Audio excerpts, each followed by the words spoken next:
Hello everyone, আসসালামু আলাইকুম। কেমন আছেন আপুরা? আশা করি অনেক ভালো আছেন। রিয়ান স্টুডিও অ্যান্ড ব্লগ থেকে সবাইকে জানাচ্ছি স্বাগত। আমি বরিশালে চলে আসছি, তাই আপনাদের জন্য বরিশালের একটি বিখ্যাত রান্না আপনাদের মাঝে আমি আজকে নিয়ে হাজির হয়ে গিয়েছি।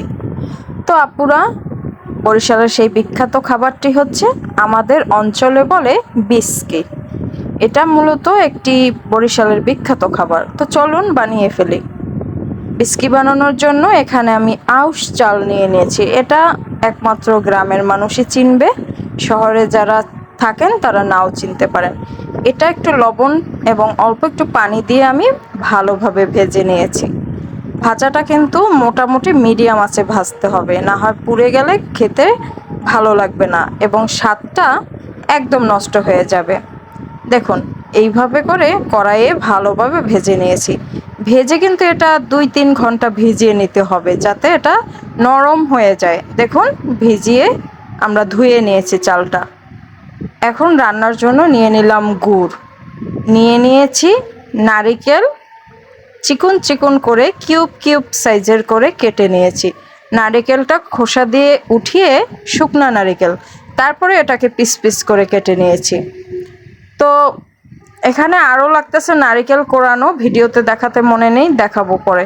তো এখানে আমি একটা পাতিলে গরম পানি করে এর মধ্যে গুড় দিয়ে দিলাম এবং দিয়ে দিয়েছে নারিকেলের সেই কিউব করে কেটে রাখাটা, যাতে করে সিদ্ধ হতে তাড়াতাড়ি সিদ্ধ হয়ে যায় আর কি।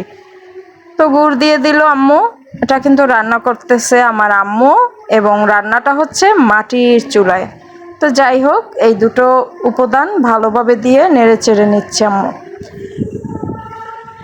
তো এর মধ্যে এখন আমরা চালটা দিয়ে দিলাম, সেই যে ভিজিয়ে রাখা চালটা, এটা আস্তে আস্তে করে দিয়ে দিলাম। আপনারা এর মধ্যে লবণ অ্যাড করে দিবেন, দারুচিনি এলাচি দিবেন, ঘেরানটা অনেক বেশি সুন্দর হবে।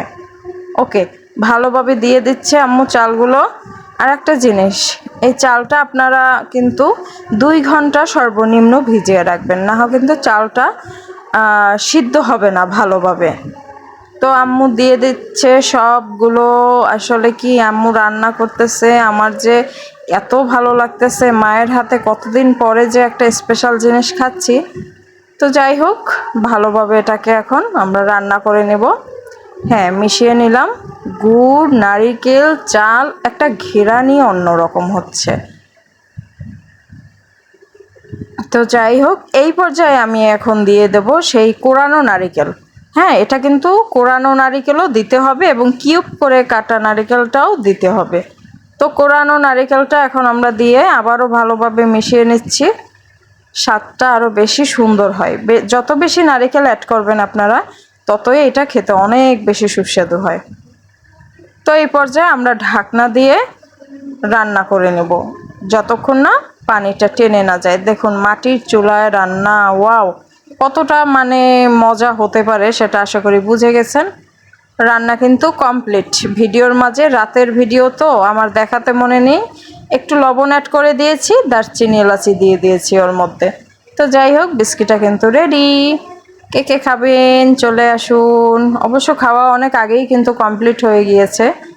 দেখুন কতটা কতটা স্পেশাল মনে হচ্ছে, দেখেছেন? একদম সহজ একটা রেসিপি নিয়ে এসেছি আপনাদের মাঝে। আপনারা চাইলে এইভাবে, শহরে যারা থাকেন তারাও এভাবে রান্না করে খেতে পারেন। শুধু চালটা লাগবে আউশ চাল। আউশ চাল ছাড়া এই বিস্কিটটা মজা লাগে না খেতে। চিকন চালে তো একদমই হবে না। তো যাই হোক, ভিডিওটা কেমন লেগেছেন সবাই জানাবেন। আল্লাহ হাফেজ।